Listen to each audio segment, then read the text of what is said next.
কোরআনের আইন দ্বারা মদিনার যখন সমাজটা পরিচালিত হয়, মদিনার সমাজটা যখন কোরআন দিয়ে চলতে থাকে, সমাজের ভিতরে শান্তি থাকে, সমাজের ভিতরে শৃঙ্খলা থাকে। আর খলিফা ওমর রাতের বেলা ঘুরে ঘুরে ঘুরে ঘুরে মদিনার অলিতে গলিতে ঘুরে ঘুরে ওই মদিনার সমস্ত মানুষগুলোর খোঁজ খবর নেয়।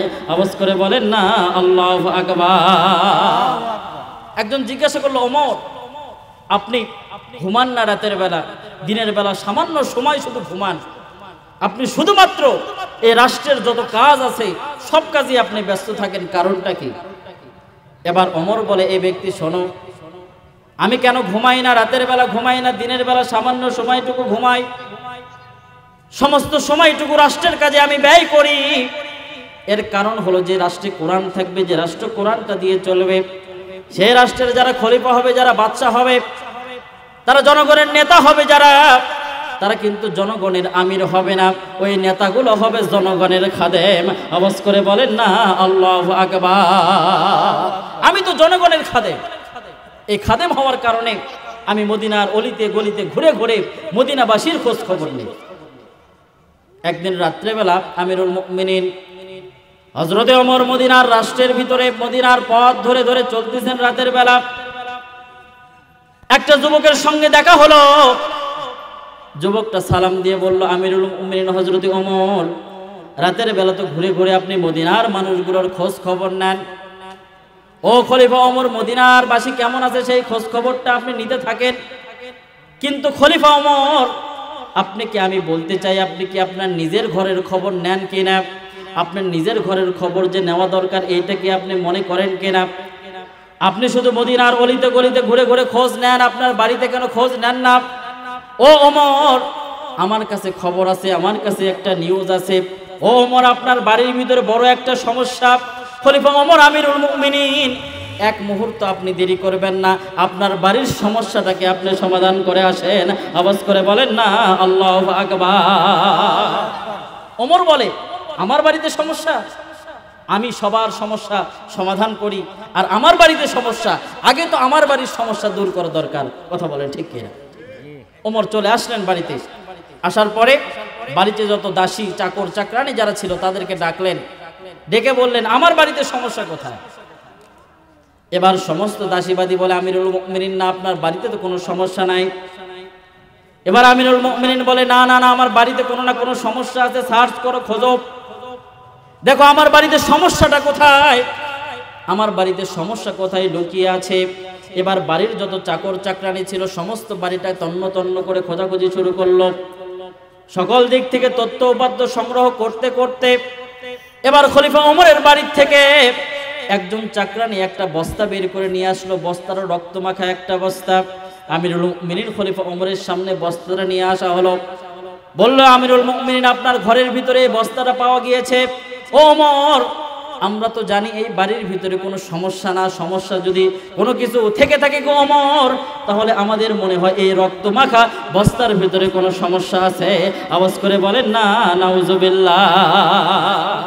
এবার ওমর বলে, তাহলে বস্তাটা তাড়াতাড়ি খোলো, দেখি বস্তার ভিতরে কি আছে। এবার একজন চাকর এসে বস্তার মুখটা খুললো। বস্তার মুখটা খোলার পরে সবাই হতভম্ব। রক্ত মাখানো একটা বস্তা, আর বস্তার ভিতরে দেখে একটা নবজাতক, 10 থেকে 12 বছর বয়স হবে, এই বয়সের একটা শিশুর লাশ। শুধুমাত্র লাশটা থাকলে হতো, এই লাশটার অবস্থা হলো এমন, ছোট্ট একটা শিশু 10 থেকে 12 বছর বয়স হবে, যে নরপিশাচ সেটাকে হত্যা করেছে। হত্যা করে শুধুমাত্র ক্ষান্ত হয় নাই। এবার ওমর তাকিয়ে দেখে, সর্বনাশ রে, এই লাশ তো শুধু লাশ হয়ে নাই, এই ছোট্ট 10 থেকে 12 দিন বয়সের একটা ছোট্ট সন্তানটাকে হত্যা করে কেটে কেটে কেটে কেটে টুকরা টুকরা করে 12টি খণ্ড 12টি টুকরা করে বস্তায় বন্দি করে খলিফা ওমরের ঘরে রেখে গেছে। আওয়াজ করে বলেন না নাউজুবিল্লাহ। ওমর বলে, এত বড় আসপদ্দা কার হতে পারে? আজকের মদিনার রাষ্ট্র চলে কোরআন দিয়ে, আর কোরআনের রাষ্ট্রের ভিতরে শিশু হত্যা। এবার ওমরের ভিতরে একটু চিন্তার ভাঁজ পড়ে গেল। আহারে, ছোট্ট নবজাতক সন্তানটা কি দোষ করতে পারে, কে তাকে হত্যা করলো? এবার ওমর চিন্তা করে, আচ্ছা হত্যা না হয় হত্যাকারী করেছে, তাহলে এই শিশুর পরিচয়টা কি, এর শিশুর বাবা মা কে হতে পারে? কোন গ্রামে বাড়ি হতে পারে, কে হত্যা করলো, কোন কারণে হত্যা করলো। এবার ওমর খোঁজ খবর নেওয়া শুরু করলো, বস্তাটা আরো ভালোভাবে দেখে একটু সার্চ করি, এর ভিতরে একটু তদন্ত করি, দেখি কোনো ক্লু পাওয়া যায় কিনা।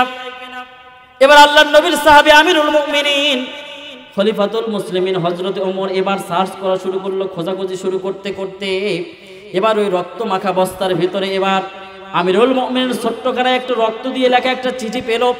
ওই চিঠির ভিতরে দুইটা লাইন লেখা, প্রথম নম্বরে লেখা ওয়ামাল্লাম ইয়াহকুম বিমা আনজালাল্লাহু ফাউলাইকা হুমুল কাফিরুন। আওয়াজ করে বলেন না আল্লাহু আকবার। প্রথম নাম্বার ওই চিঠির ভিতরে যে অংশটুকু লেখা সেটা হচ্ছে কোরআনের আয়াত, ওয়ামাল্লাম ইয়াহকুম বিমা আনজালাল্লাহু ফাউলাইকা হুমুল কাফিরুন, যে আয়াতে কারিমা আমি তেলাওয়াত করে ওয়াজ শুরু করছি। এবার ওমরের চিন্তার ভাঁজ পড়ে গেল, সর্বনাশ। এই চিঠির ভিতরে প্রথম লাইন লেখা ওয়ামাল্লাম ইয়াহকুম বিমা আনজালাল্লাহু ফাউলাইকা হুমুল কাফিরুন। এই দুনিয়ার জমিনে যারা কোরআনকে অস্বীকার করবে, কোরআন দিয়ে যারা বিচার করবে না, তারা তো কাফের হয়ে যাবে। আর আমি হলাম মদিনার রাষ্ট্রপ্রধান, আমি হলাম মদিনার খলিফা, মদিনার সমস্ত মানুষগুলোর বিচার আমি কোরআন দিয়ে করি। আজকে এই শিশু হত্যার বিচারটা যদি আমি না করি, এই চিঠি আমাকে প্রমাণ করে দেয়, তাহলে আমি ওই কাফেরের সমতুল্য হয়ে যাব। আওয়াজ করে বলেন না নাউজুবিল্লাহ, লিল্লাহে তাকবীর। ওমর চিন্তার ভাঁজ পড়ে গেল। আজকে শিশু সন্তানের লাশ শুধু নয়, এখানে আমাকে ইন্ডিকেট করে দেওয়া হয়েছে, ওমর আপনি যদি কোরআন দিয়ে শিশু হত্যার বিচার না করেন, তাহলে কিন্তু আপনি কাফেরদের অন্তর্ভুক্ত হয়ে যাবেন। এবার ওমর দ্বিতীয় লাইন পড়া শুরু করলো। দ্বিতীয় লাইনের ভিতরে কি আছে?